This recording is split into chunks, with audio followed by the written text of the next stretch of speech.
Hello, everyone. I'm Bree, and this is Musical Artist A Conversation. On our first ever episode, we have Micheal Kwame joining us. Welcome to the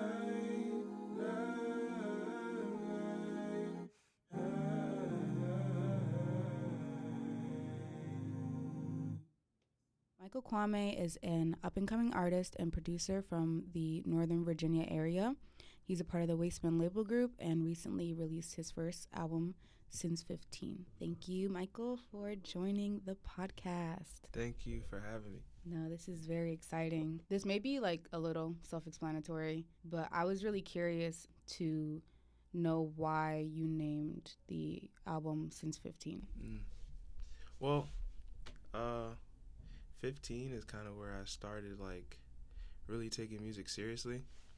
So I decided I would make, I always wanted to make an album conceptually and, detail my life in, a linear upwards motion.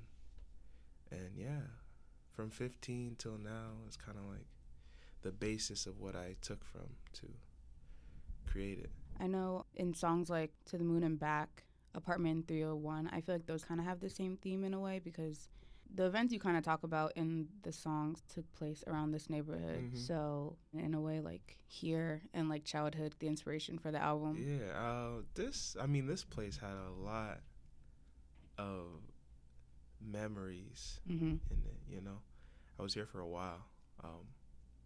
And it's my most formative years were around here. So I definitely pulled from my experiences here a lot to make the album. But yeah, I love this place. It's a certain vibe.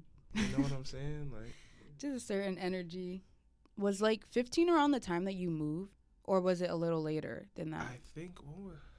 See, now I gotta think about when I was 15. 15's that's high school. 15. I was 15. Shortly after I moved, I turned 16. Because around the time that you moved, I know my brother would talk about how you were starting to make music. And I was like, okay, that's pretty cool. And now I'm sitting in front of you interviewing you about your album. Amen. Full circle. Yeah. I wanted to ask about the process of making your own music for the first time. How was it? The trial and errors and whatnot. Man, that trial and error period is some of the most... If you're really serious about making music, that's the hardest period to go through as an artist. It's just trying and failing every single time. It's crazy, but it serves its purpose. You get better, and yeah, it definitely served as a very, very important time for me. Especially with making this, I learned, I thought I knew about a lot of things before making this album. And then I realized I didn't know a damn thing. I know nothing. Exactly. When it comes to making music, and then when it comes to putting out music, packaging it, so I had to learn a lot. It was a crazy, I think the album had been kind of drafted for about a year before I had really started, creating it, and it was a 6-month window of me just recording and mixing and coming up with different things put on there. Yeah, a lot of time. No, it a lot of patience. It is a lot of time. Do you think that you have your own sound, or do you think you're still trying to curate it and perfect it? I actually think about this a lot because being unique in a way is something that's really important to me. I'm not sure if I have my own sound, but I will say I do think I have a unique thing about me in the music that kind of shines. But I think it's definitely a boiling pot of all my inspirations. I don't think it would be super hard to tell what my inspirations are by listening, but I do think I have a thing that separates me from everybody else. When did you reach that mark where you were satisfied with what you were making?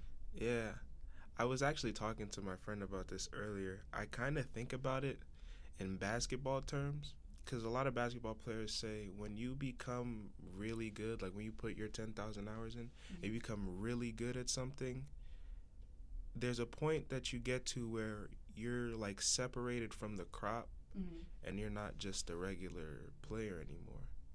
Like, instead of really stopping you, they have to focus on slowing you down because you're just that good. Now, I'm not one to brag, of course, but I do think, like, you know, there's a point I've gotten where it's like, okay, like, you still make mid, but, like, it's still a good, you know, a good beat, a good song, right? You know, but yeah, you know, I'm kind of cool at what I do, just a little bit. No, you know, you can brag, you can, you know. Hey.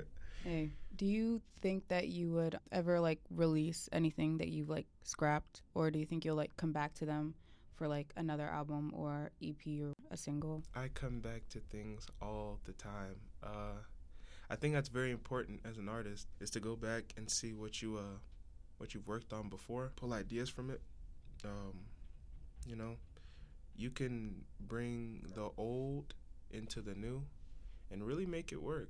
I mean, a lot of artists do that. Something doesn't really fit on here, but it'll fit on here. I've been doing that a lot recently, so. Will there be anything like that on your next project, or you're gonna save it for a future, you know? Well, I have been going back and trying to rework a lot of songs that didn't get used, but also post this album, I'm just so much better than I used to be at making music. So I have been like drafting a lot of new stuff recently. So it's kind of a mix between a new and the old, stuff like that, and just moving into a different sound that I want to get into. Were there any songs that you didn't use on Since 15, or were all the beats and all of the lyrics that you made for, or, you know, the entire process, were they all the ones that you used in the album, or were there some that you just... No, actually though, no, not at all. Wow. I made a lot of beats. Like, the intention was to make like at some point, because I just make a lot of beats and then I kind of let them sit, pick my favorite ones, and then try and create an album from that. That's kind of the old way I used to make my songs, but that just became way too unsustainable for me. Like, I'd make a lot of beats, and I'd be like, okay, I like these a lot. I'll use these, and then I'll make another one that I really like, and then I'll be like, okay, I gotta replace this one. And I made like a lot of beats, before like I really got to even during the album, like I was switching out beats and stuff because I was like, nah, I want this to sound kind of different. But yeah, but now I kind of just make songs. You know, if I hear something, I'm inspired to say something, I'm like, okay, let me use this and then move on, you know. What's your process like? Well, I'll say I like to have the beat first, of course. So I'll probably just make a beat. I'll have a beat that like I made previously, and I'll be like, okay, well, let me use this. And then the first thing, which is weird, I always write the verse first, because I have to know what I'm talking about. Right. Especially if I'm going to write a hook, like I have to know what I'm talking about. And I talked to a couple friends about this, and they think I'm really weird, but I can't write to a beat. Like, I can write to a beat, but, like, I can't write with the beat playing in my ears. I kind of have to, it's like, I write in silence. Like, I'll have the beat in my head, and I'll just write in silence. But, yeah, I'll write the lyrics first, and then after the first verse, I'll probably just come up with the hook. And then after that, I'll record it. Unless I figure, I'll do a little second verse. And then, I'll do the second verse. So it's usually verse, hook, verse. And then after that, freeballing it. Everything else, freestyle. If there's like a bridge at the end or like a little refrain, it's all in the moment that I recorded. And I'm like, I like that. I'm going to keep that. That sounds like a little humble brag. Oh, you know? Man, no. that sounds like a little humble brag. Moving on to the songs on the album, I wanted to talk about like your favorite songs, and then I'll talk about mine, and then we can kind of conversate on that. What are your maybe top 3, top 5? Top 3, top 5. It's funny. Every artist is always like, "Oh, it's like picking between children." No, of course, it changes from time to time, depending on the circumstance and the mood that I'm in. But I'll say some that have remained constants for me are "To the Moon and Back," "Reflections in the Present," and "Something New." I'll say that's like the 3 that like are the most up there for me. Yeah. So I have the list of my songs just in case I forgot. I have bad memory. I really like Something New. I really like the hook. Very catchy, and it really works with the song. I also really like the lyrics of that song. Apartment 301 production. Oh, that's a good one. That's a good one. Yeah, that's a good one. I really like that one. That is a good one. Who Are You? Because listen, when I first heard your, I know you sent it before it released so that we could listen to it, but I never got around to it because there was just too much going on before I had to go back home. Because I had downloaded it on Spotify and then I listened to it while I was flying home. And when I heard you sing, I was like, okay. Like, I was not expecting that on the album. I was like, okay, wow. I guess this is where we're going. That's kind of like the oldest song. I think it's one of the best. It's one of my favorites anyways. And then every Afro feature. I can't wait until, Afro someday releases something. Hey, we definitely working on new music. I need to hear it desperately. Your voices really blend well together. It's a good mix. Yeah, that's my dog, man. Yeah, those are my favorites. The whole album's great though. I realized when I was listening to it, I was like, the album feels very like dreamy in a way. It's like, floating on a cloud. Like that's what your album sounds like. That's hard.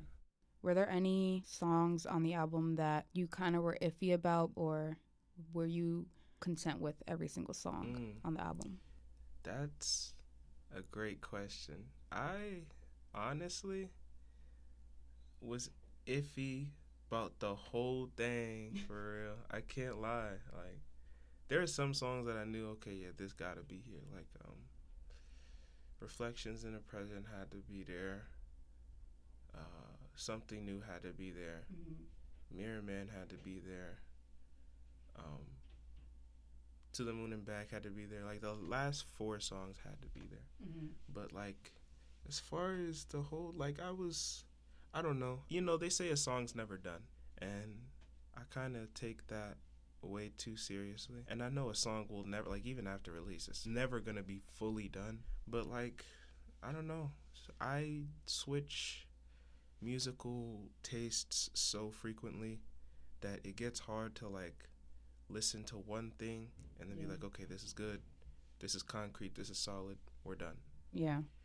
You're thinking about, like, what else can you do with it? You know what can saying? better like, the song? Or, like, if I'm in a different, like, bag, I'll be like, oh, let's make this some, like, jazz. Right.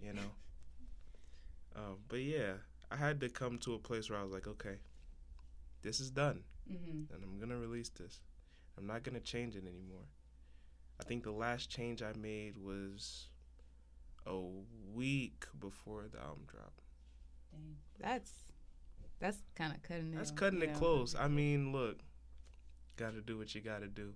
Fair. Some artists be like, 3 hours before we got to turn it in, let's rock. That Kanye West? Yeah. I can't do that. That's crazy. But I got to have some type of, I have to be able to sit with it at least. And this album, I mean, before it had dropped, it had been done for a while. I know Elijah was talking about how he had listened to it, like, what was it, like months ago, like a year ago, something like that? It was done in, like, November, December time. So, May 12, that's like 5 months, 5, 6 months before it dropped. It was kind of done. And I had already been working on it for like a year and a half, 2 years at that point. So I'd heard those songs over and over. It was just getting tired. I was like, man, get this thing. Like, just put it out, man. But I had to, do everything around it. So The album's very concrete. I think it sounds great, especially for it being your first album. I think it's very impressive. I know when I was in the airport, I was like, man, like this is so good. Like I was really impressed. Thank you. I think that day, was it that day? I remember I texted you. I was like, "You're going places," because I was like, I was listening to that album, and I was like, "This is crazy." Thank you, man. It's good to hear that. I feel like with this album, it's a cool thing that I am able to have it there, and it's kind of like the basis and the foundation. Like that's kind of what everybody really knows me off of for now. So it's like I feel like through the years it'll be kind of fun to like really go back, like people who are just finding out about me. It would be kind of fun for them to go back and hear like, oh, this was the first. That's the first one. That's crazy. He got underrated bangers. He got heat, y'all. He's underrated. No, but yeah. Yeah. Hopefully that happens. I hope that you come to have a lot of listeners, a lot of fans. You get to perform and do all that stuff that people do when they're famous. Yeah, man. I mean, success is dependent on the person who is trying to be successful. They come up with that definition on their own. And yeah, man, I don't know. I mean, I think I am pretty good. So I think I'll be all right. I agree.